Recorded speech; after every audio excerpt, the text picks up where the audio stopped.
All right, just gonna walk through what I'm looking through. When I'm looking at a piece of land, this is a particular piece of land that popped up, was interesting to me. I'm just looking right here at the shape and the outline of what they are putting up for sale. This land is located in Sherman, Texas. It's inside of the city limits. The listing said they had access to water, sewer, and now I've got to go do my due diligence to see if it makes sense to really share out with the investors that we'll be sending this to. My first stop is going to be over to a tool called MapRight. That's where I'm going to be able to dial into a lot of details. Right here, first up, I'm going to put in the flood map. Now, I've already researched this piece of property. It's showing here on the screen. The particular parcels in question are going to be this one. We select more. That one, that one, that one, this one, and then these two right here. You can start to see that shape come together. Okay, so on that first image, you see there's that ingress location. The city has planned another spot for egress. So ingress and egress is always my first two questions. The city has it in their plan to add that. We'll validate with the city, but this is first step is just to make sure we're going to have 2 points of access. The next is I'm looking for this part right here. That's the FEMA flood map.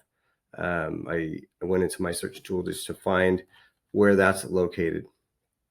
And we see we have several portions of this land that's already outside of the flood map, so we can build on some portion of it. We just want to make sure that we're not paying anything for this unbuildable bit of land. It adds character for sure, but it does not add value as far as the purchase price.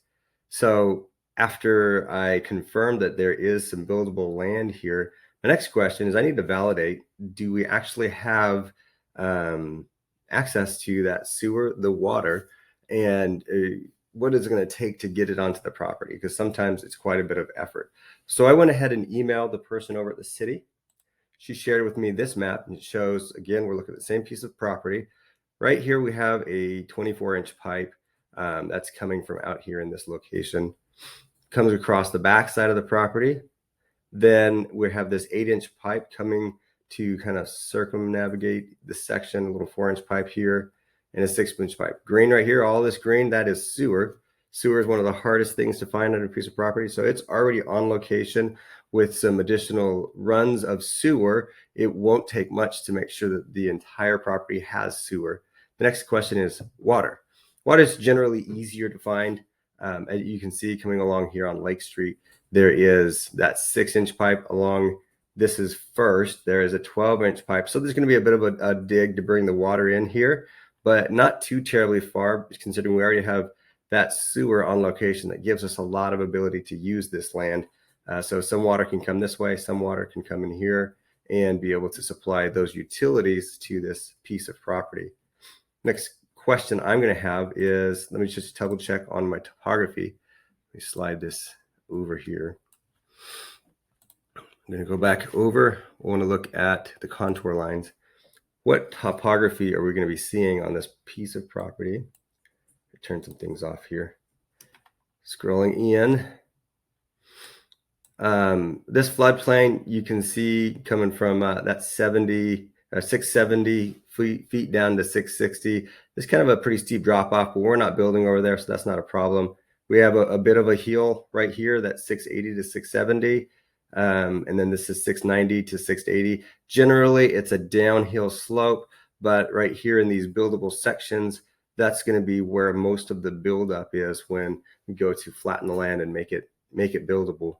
So those are the quick checkpoints I wanted to go look at. The next piece was just go find out, what does the city have this zone for? Right now, it's zoned for residential, and they want single family homes there. And from there, now it's what kind of a plan do we want to put in place to use this land? So right up front, this is past all of my my quick research sniff tests. I think next step is to go find out what's the best plan to use for this property. It's a quick overview. That's what we're looking at when we see land. If you have questions, feel free to shoot them over to me, Roland at blackswanrealtor.com. Love to chat with you. Go ahead and like and subscribe. If you have questions about land or you want to learn more about what we're looking at, we have content there.